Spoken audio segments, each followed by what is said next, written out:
Ambalat makin panas, anggota DPR RI minta TNI Angkatan Laut patroli, Yonarmed siagakan rudal Han. Reaksi keras dicetuskan Wakil Ketua Komisi I DPR, Dev Laksono, yang mendorong TNI Angkatan Laut melakukan patroli di wilayah Laut Ambalat.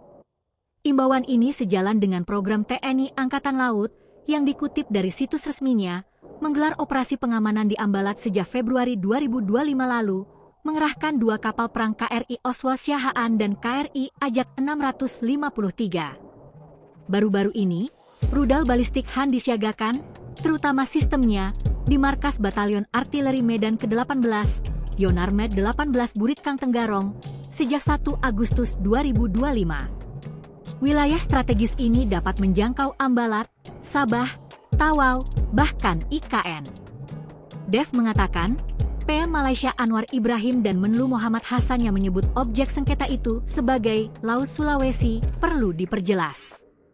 Sebagai bagian dari strategi itu, perlu diperkuat kehadiran fisik dan simbolis Indonesia di Ambalat melalui patroli TNI AL, kata Dev, Kamis, 7 Agustus 2025. Dev menegaskan, Komisi I DPR RI mendorong pemerintah melakukan diplomasi konsisten dan berbasis hukum internasional melalui ASEAN dan forum maritim regional. Ia juga mendorong pembangunan fasilitas navigasi serta eksplorasi minyak dan gas oleh perusahaan badan usaha milik negara seperti Pertamina Hulu Energi di perairan yang disengketakan.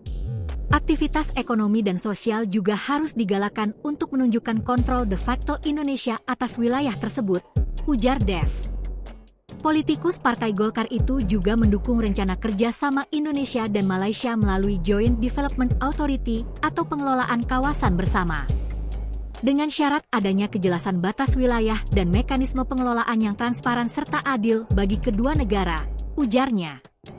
Ucapan keras Dev ini muncul setelah Kemenlu Malaysia menyebut wilayah maritim yang meliputi blok ND6 dan ND7 masuk peta baru Malaysia, serta mengacu pada 1979 Laut Sulawesi, bukan Ambalat.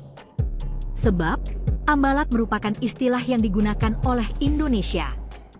Muhammad Hassan mengatakan di Dewan Rakyat pada 5 Agustus 2025 bahwa hal itu berdasarkan putusan Mahkamah Internasional tahun 2002 tentang kedaulatan Pulau Sipadan dan Ligitan yang semakin memperkuat posisi wilayah maritim di Laut Sulawesi. Menteri Luar Negeri menggarisbawahi bahwa setiap terminologi harus digunakan dengan benar dan mencerminkan posisi kedaulatan serta hak hukum Malaysia atas wilayah yang bersangkutan, tulis Kementerian Luar Negeri Malaysia. Adapun terkait pengembangan bersama antara Malaysia dan Indonesia di perairan tersebut masih dalam tahap penjajakan dan belum ada kesepakatan yang dicapai kedua belah pihak. Download Tribun X sekarang, menghadirkan lokal menjadi Indonesia.